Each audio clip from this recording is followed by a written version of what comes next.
퇴사 후에 진짜 모든 게 다 계획과 달랐는데 재테크 커뮤니티에서 사업 제안을 받아서 퇴사하고 같이 일했는데 믿고 간 거잖아요. 그쵸, 제대로 해보자. 퇴사도 했고. 근데 이게 2주 만에 공중분해된 거예요. 갑자기? 네. 뭐 분열이 있었던 거야? 아니면 아무래도 처음에 시작할 때 어떤 수익 구조나 이런 얘기들이 막 오갔는데 불만이 있었던 거예요. 그때 모여가지고 제대로 얘기하는 자리가 있었는데 서로 그리고 있던 그림이 생각보다 너무 달랐던 거죠. 나 믿고 나갔는데.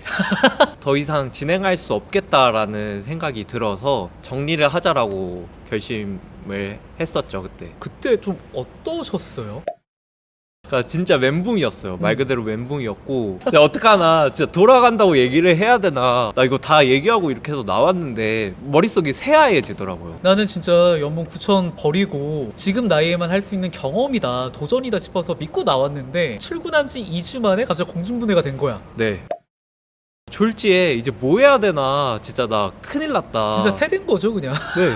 아, 이거 채용 공고라도 다시 봐야 되나, 나 아직 얼마 안 됐는데 상무님한테 말씀드려서 다시 들어간다고 막 해야 되나, 이런 생각 진짜 많이 했어요. 2주 3주 동안. 그때 또 마침 이사 막 이런 게 겹쳐가지고 막 집에 있었거든요. 네. 본가에. 더 미치죠. 아버지한테 또 말씀도 안 드렸었다 네. 보니까 출근하는 척해서 나갔어. 맞아요. 출근하면서 척하면서 나갔는데 또 갈 데가 없는 거예요. 그래서 막 카페에 앉아있고 막 그랬어. 그러면 그 불안감이랑 그 상황을 어떻게 좀 극복을 하셨어요?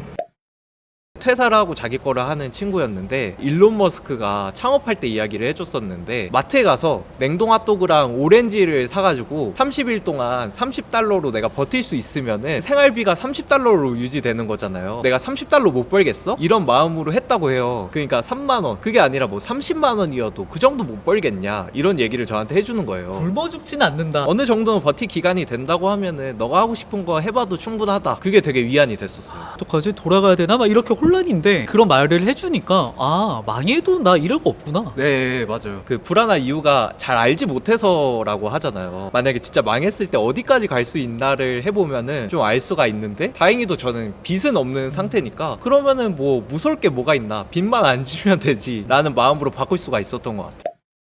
근데 불안하다고 해서 가만히 있을 수는 또 없잖아요. 이게 사람이 궁지에 몰리니까 또 초인적인 그런 힘들이 나더라고요. 뭐라도 하게 돼요. 진짜 뭐라도 하게 되더라고요. 그래서 어떡하지 하면서 그때 당시에 최대한 빨리 할 수 있는 부업들, 일단 생활비라도 좀 어떻게 마련을 하자, 이런 생각들이 들었고, 근데 동시에 이제 저한테 스스로 했던 약속 하나는 지켜야겠다라고 했던 게 뭐냐면, 지금 내가 다시 돌아간다고 하면은 멋없는 행동이다. 남자가 뭔가 칼을 뽑았으면 무라도 베어야 된다, 뭐 이런 뭐라도 얘기 해야 있잖아요. 된다. 1년이라고 내가 약속했으니까 계획이 틀어졌더라도 내 걸 하자, 하고 싶었던 거를 어떻게든 만들어 보자, 이런 생각이 있었어요. 그래서 다시 들어가야겠다라는 생각은 깔끔하게 접고, 그때 당시 했던 것들이, 제가 뭐 재테크 커뮤니티도 나가고 그랬었잖아요. 커뮤니티에서 사람을 만나는 게 저한테 크게 도움이 많이 됐었거든요. 다양한 분야의 사람들을 만나고 하니까, 제가 회사에서는 대기업만 상대를 했었는데 오히려 밖에 나가보니까 개인 사업이나 이런 것들 운영하시는데 제대로 성장을 못 하시는 그런 분들이 있었어요. 뭔가 매출을 못 낸다거나. 네. 그래서 이분들을 도와드리는 일을 내가 잘할 수 있겠다라는 생각이 딱 들더라고요.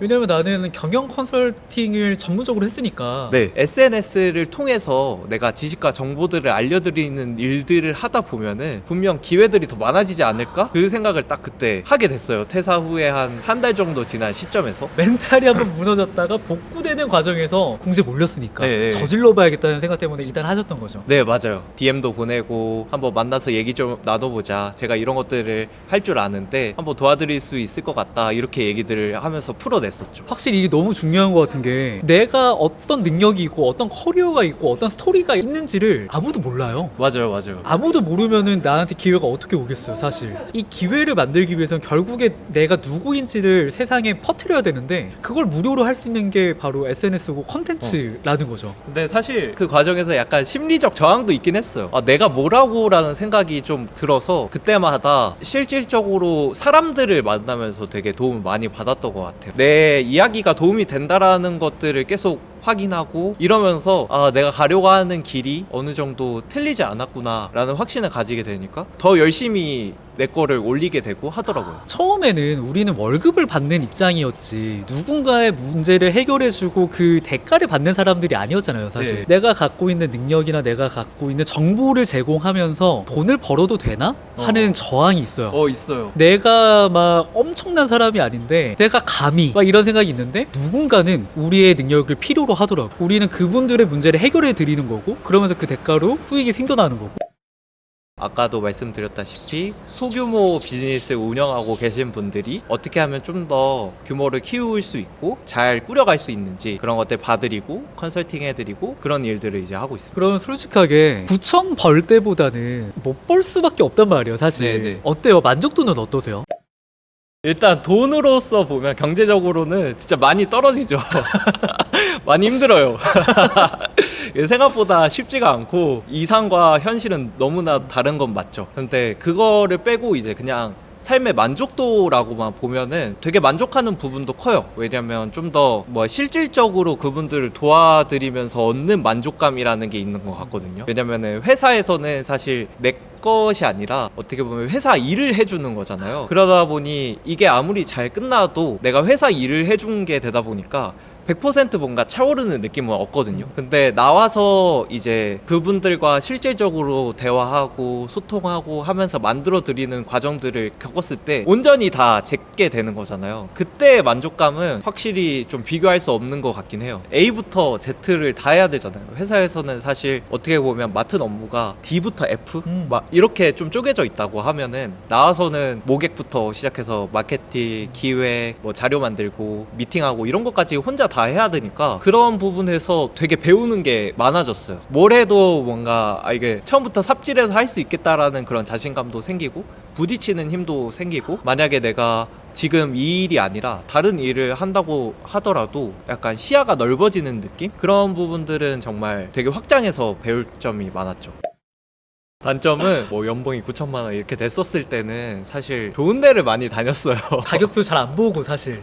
뭐 파인다이닝이나 막 이런 데도 가끔 가고 오마카세도 먹고 솔직히 막 그랬단 말이에요. 친구들 만나면은 약간 좀 좋은 데 가고 근데 이제 나오니까 삼각김밥 먹어야 되고 튀김우동, 육개장 이런 거에 친구가 돼버리고 좀 우스갯소리로 단점이기도 하고 그 다음에는 말씀하신 것처럼 인프라 사실 몰랐는데 회사에 다닐 때 얻을 수 있는 인프라, 복지 이런 게 엄청 컸다라는 거를 이제 느껴요. 진짜 아프면 끝이고 약간 게을러지거나 뭔가 좀 힘들어지거나 이러면은 진짜 영원이 된단 말이야. 그런 것들이 엄청나게 스트레스로 다가오죠. 우리가 회사 다닐 때 온오프가 분명하잖아요. 퇴근하면 오프고 나온 다음에 내 거를 하니까 그냥 24시간 그 생각밖에 안 드는 거예요. 근데 이게 잘 풀릴 땐 당연히 좋죠. 내가 어느 정도 계획을 하고 뭔가를 저질렀을 때 그 정도 인풋을 넣었을 때 아웃풋이 나와. 그럼 너무 좋은데 안 나올 때가 사실 더 많잖아요. 그때 컨디션과 마인드와 모든 게 와장창 되면은 네. 아무것도 하기 싫은데 아무도 안 하면 아무 일도 안 일어나니까. 그래서 루틴이 또 중요한 것 같기도 해요. 다른 거를 다 떠나서 내가 하고 싶은 일을 현실화 시켜볼 수 있다라는 게 가장 큰 장점인 것 같거든요. 물론 성향에 따라서 다르겠지만 제 거를 하는데 만족감을 많이 느끼는 스타일이라서 회사에 있을 때보다 뭔가 주도적으로 사람도 만나고 인사이트를 얻고 뭔가를 도와줄 수 있을지 고민하고 기획하고 만들어내고 하는 과정 자체가 너무 재밌어가지고 퍼스널 브랜딩을 해야 되는 이유는 결국 이제 제가 생각한 거는 자기 걸 하기 위해서는 실력이나 자격 이런 것들도 중요하지만 기회를 찾는 게 중요하다고 생각하거든요. 결국 고객이 있어야지 그 고객한테 다가가서 서비스를 제공할 수가 있는 거잖아요. 그럼 고객을 어디에서 모을까라고 하면은 전통적인 비즈니스들은 진짜 오프라인 영업을 띄워가지고 만나고 하는 거였지만 이제 세상이 바뀌었잖아요. 그래서 온라인에서 사람들을 만날 수 있는 게 가장 큰 기회라고 생각이 들었어요. 지금 당장은 이게 뭐 돈이 안 될 수 있지만 내가 사람을 온라인에서 많이 모으고 내가 양질의 정보를 제공하면 그게 언젠가는 돌아오겠다라는 생각을 하고 이제 시작을 했던 거죠. 가장 중요한 거는 첫 번째는 고객을 찾는 게 중요한 것 같아요. 그 고객에 맞춰서 문제를 해결해 주기만 하면 그게 어느 순간 내게 되고 그러면서 또 만들게 되고 배우게 되고 이러는 것 같거든요. 그래서 고객이 있는지 없는지부터 파악을 하는 게 중요하고, 그래서 밖에 나가서 사람을 만나보든 아니면 내 거 SNS 계정을 만들든 하는 게 중요한 것 같고요. 그 과정에서 처음에는 자기가 어떤 역량을 가지고 있는지, 뭘 잘하는지 이런 거 당연히 모를 수밖에 없고, 어떤 분야만 있을 뿐 확실하게 뾰족하게 없단 말이에요. 네, 그게 걱정할 필요가 없는 것 같아요. 처음부터 완벽하게 하기보다는 어떤 수요가 있을지 파악을 하고 내가 제공할 수 있는 역량들을 맞춰가다 보면은 어느 순간 1인 창업이 되고 비즈니스가 되고 사업이 되고 하는 것 같습니다. 그럼 핵심 한마디를 한다면 어떤 건가요? 고객을 찾아라. 고객을 찾는 것들을 이제 좀 다르게 얘기를 해보면은, 제가 적극적으로 찾을 수도 있고 고객이 찾아오게 만들 수도 있잖아요. 약간 고객을 찾는다라는 거는 제가 직접 나가가지고 만나보고 얘기해보고 뾰족하게 다듬는 과정이라고 치면은, 고객이 찾아오게 만드는 거는 퍼스널 브랜딩을 해서 SNS 계정을 만들어서 컨텐츠를 올리고 거기에서 좀 양질의 정보들이 돌아가게끔 만들면은 찾아오게 되잖아요. 그런 과정들을 하다 보면은 자리를 잡아간다라는 느낌을 받을 수가 있다. 사실 여기에서는 조금 현실적으로 얘기를 해보고 싶은 부분이 있는데요. 저도 아직까지도 이전 직장의 연봉만큼 당연히 벌지 못하고 있고, 생각보다 정말 힘들어요. 너무 이렇게 이상적으로 행복이 펼쳐질 것 같고 이런 거기보다는 성향이 되게 중요한 것 같고요. 요즘 들어서 많이 느끼는 거는, 저도 역량의 한계를 느낄 때가 있거든요. 아무래도 연차가 그렇게 길지도 않고 주니어였다 보니까 제가 부족한 부분들이 너무 많이 보여요. 제가 부족한 역량을 채우기 위해서 어쩌면은 어느 순간에 제가 다시 회사에 들어가가지고 부족한 부분을 배우려고 들어갈 수도 있겠다. 혹은 제가 또 유학을 떠날 수도 있고, 좀 열어놓고 생각을 하게 된 것 같아요. 전하고 싶은 말은, 회사에 다니는 동안에 내가 가질 수 있는 능력, 내가 좋아하는 것들을 갈고 닦고 어떤 안정된 방식에서 주도성으로 내 거를 실험해 볼 수 있는 기회들이 있거든요. 그래서 회사를 어떻게 보면은 약간 실험실처럼 이용해서 주도적으로 업무를 하고 내 거를 만들다 보면 어느 순간 자신감이 좀 생길 것 같아요. 그러면은 그게 좀 준비가 됐었을 때 나오면은 더 좋을 수도 있겠다라는 생각 많이 해요. 올해 목표는 이제 6개월 동안 꽤 많은 분들을 만났는데 1년이 되기 전에 100분을 채우고 싶거든요. 제가 이제 미팅하고 컨설팅 할 때마다 그 기록을 해가지고 이제 노션에 남겨놓고 있는데, 돌아봤을 때 100분이라는 분들이 얼마나 만족을 하고 내가 가능성이 있겠다고 생각하면 계속 가보는 거고, 그게 아니라 뭔가 부족한 부분이 있다고 하면은, 사실 6개월이나 시간을 쏟아 보니까 제가 지금 부족한 부분도 좀 보이긴 한단 말이에요. 그러면 그때 부족한 부분을 채우기 위해서 다시 들어가고, 이제는 좀 느끼는 게 뭐냐면, 언제든 다시 시작할 수 있겠다, 언제든 내가 나와서 할 수 있겠다라는 생각이 조금씩 들기 시작했단 말이에요. 판단할 수 있는 시기가 딱 1년 됐을 때 됐으면 좋겠다, 이런 생각합니다.